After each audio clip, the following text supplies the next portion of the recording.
하나님 말씀 출애굽기 6장 6절로 8절 말씀 보시겠습니다. 그러므로 이스라엘 자손에게 말하기를 나는 여호와라. 내가 애굽 사람의 무거운 짐 밑에서 너희를 빼어내며 그 고역에서 너희를 건지며 편팔과 큰 재앙으로 너희를 구속하여 너희로 내 백성을 삼고 나는 너희 하나님이 되리니 나는 애굽 사람의 무거운 짐 밑에서 너희를 빼어낸 너희 하나님 여호와인 줄 너희가 알지라. 내가 아브라함과 이삭과 야곱에게 주기로 맹세한 땅으로 너희를 인도하고 그 땅을 너희에게 주어 기업을 삼게 하리라. 나는 여호와로라 하셨다 하라. 아멘. 출애굽기 6장 6절부터 8절 말씀 가지고 언약의 말씀 이와 같은 제목으로 하나님의 말씀을 전합니다. 많은 은혜 받으시기 바랍니다. 출애굽기 6장 1절 보게 되면 여호와께서 모세에게 이르시되 이제 내가 바로에게 하는 일을 내가 보리라. 강한 손을 더함으로 바로가 그들을 보내리라. 강한 손을 더함으로 바로가 그들을 그 땅에서 쫓아내리라. 아멘. 여기서 강한 손은 하나님이 애굽에 내린 10가지 재앙을 뜻합니다. 이 재앙들을 통해 하나님은 자신이 어떤 분이신가를 나타냅니다. 그래서 출애굽기 6장 2절의 말씀 보면 하나님 모세에게 말씀하여 가라사대 나는 여호와로라. 아멘. 하나님은 지금 모세에게 뭐라고 말씀하고 계십니까? 나는 여호와로라 말씀하셨습니다. 즉 나는 언약의 하나님 약속한 대로 이루는 하나님이다라는 것입니다. 그래서 출애굽기 6장 3절의 말씀 보면 내가 아브라함과 이삭과 야곱에게 전능의 하나님으로 나타났으나 나의 이름을 여호와로는 그들에게 알리지 아니하였고 아멘. 아브라함과 이삭과 야곱에게 전능의 하나님으로만 나타내시고 여호와로는 알리지 않으셨다는 말씀의 의미는 어떤 뜻입니까? 아브라함과 이삭과 야곱에게 전능의 하나님으로 나타났으나 여호와로는 알리지 아니했다. 쉽게 말해 내가 교회 밖에 있는 사람, 즉 나와 약속하지 않는 세상 사람에게는 여호와가 아니다. 단지 전능한 하나님이다라는 것입니다. 지금까지 우리는 하나님을 어떻게 알고 있었습니까? 그리스도를 믿음으로 구속받는 하나님의 자녀는 하나님을 어떻게 알고 믿어야 합니까? 만일 전능하신 하나님으로만 알고 있었다면 여호와라는 이름의 의미를 깊이 생각하여 하나님의 언약대로 살아가기를 힘써야 합니다. 하나님은 교회 안에 들어온 백성과 언약하십니다. 그리고 모든 일을 반드시 그 언약대로 이루시는 언약의 하나님, 곧 여호와 하나님이십니다. 지금까지 전지전능하신 하나님으로만 알고 있었다면 여호와라는 이름을 깊이 생각하시기를 바랍니다. 그리고 하나님의 언약 속으로 들어가시기를 힘쓰시기를 바랍니다. 출애굽기 6장 4, 5절의 말씀 보게 되면 가나안 땅 곧 그들의 우구하는 땅을 주기로 그들과 언약하였더니 이제 애굽 사람이 종을 삼는 이스라엘 자손의 신음을 듣고 나의 언약을 기억하노라. 아멘. 이 말씀 무슨 뜻입니까? 하나님은 언약한 이스라엘 자손에게 여호와입니다.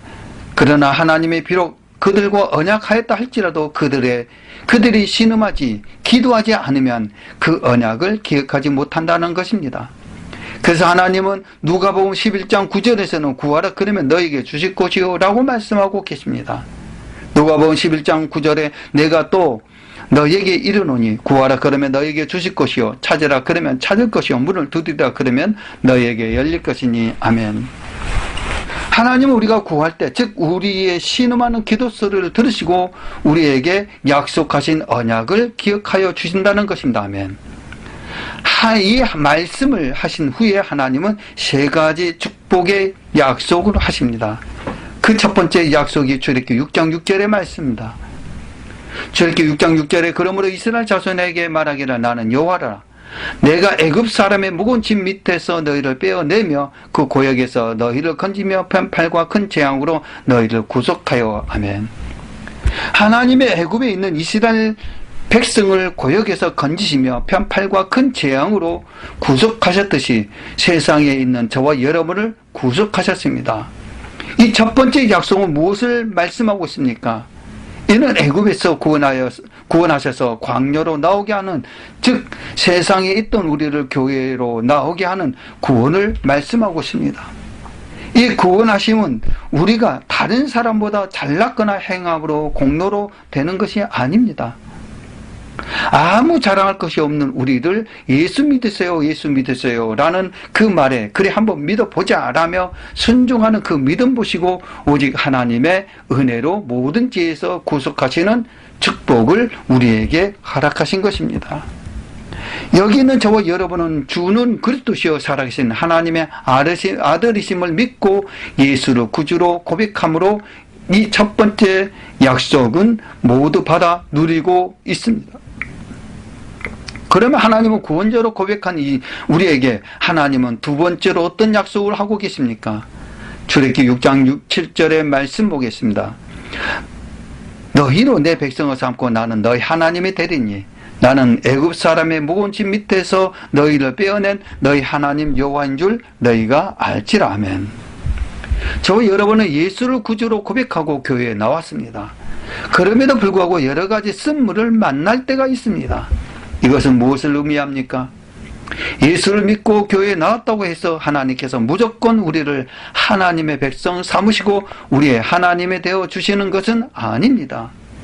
예수를 믿고 교회에 나왔다면 이제는 하나님이 지시하시는 말씀에 순종해야 합니다. 하나님이 지시하신 말씀에 순종하면 결코 쓴물을 만나지 않습니다. 그러나 말씀의 지시에 순종하지 않기 때문에 쓴물을 만나는 것입니다. 세상에서 쓴물을 만났던 사람이 그 쓴물을 그대로 가지고 교회에 들어온 경우입니다. 이런 사람은 반드시 하나님의 말씀의 지시를 받아야 두 번째 약속을 이루어 주신다는 것입니다. 그래서 출애굽기 15장 22절로 23절의 말씀 보겠습니다. 모세가 홍해에서 이스라엘을 인도하며 그들이 나와서 서로 광야로 들어가서 거기서 사흘 길을 행하였으나 물을 얻지 못하고 마라에 이르렀더니 그곳 물이 서서 마시지 못하겠으므로 그 이름을 마라라 하였더라. 아멘. 하나님은 홍해를 건너 이스라엘 백성을 곧바로 가나안으로 들어가지 않으시고 스루 광야로 인도하셔서 물이 서서 마시지 못하는 마라에 이르게 하셨습니다.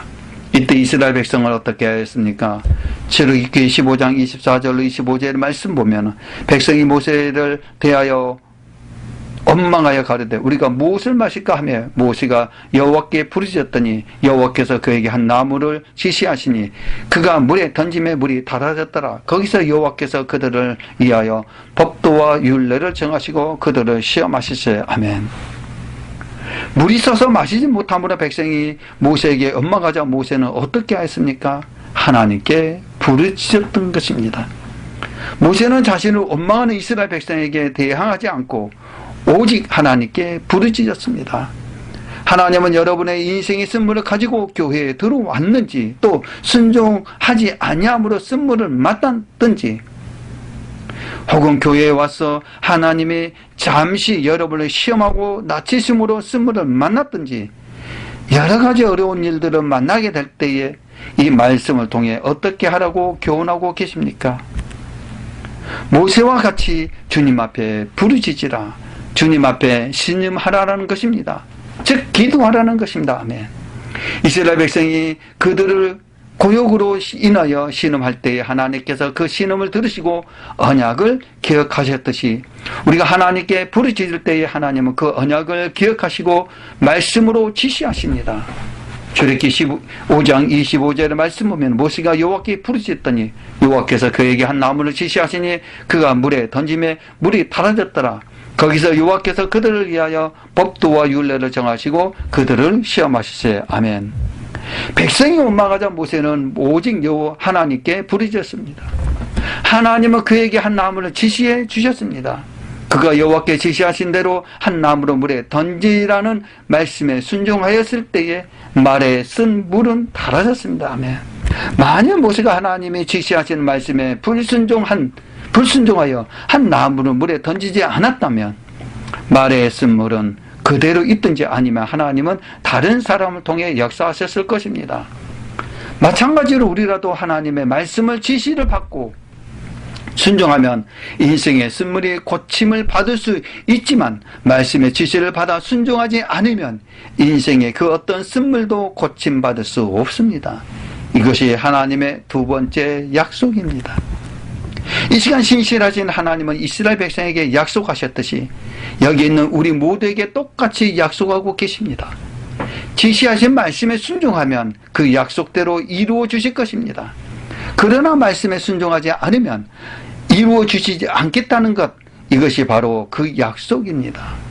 풍랑에서 구원해 주시고 12해 혈루병에서도 구원해 주시며 적군의 손에서 구원해 주신 하나님께서라 찾으라 그러면 찾을 것이요 문을 두드리라 그러면 열릴 것이니 즉 각자의 쓴물에 해당하는 말씀을 찾았다면 이제 행동으로 두드리라 그리하면 열어주겠다는 것입니다. 아멘.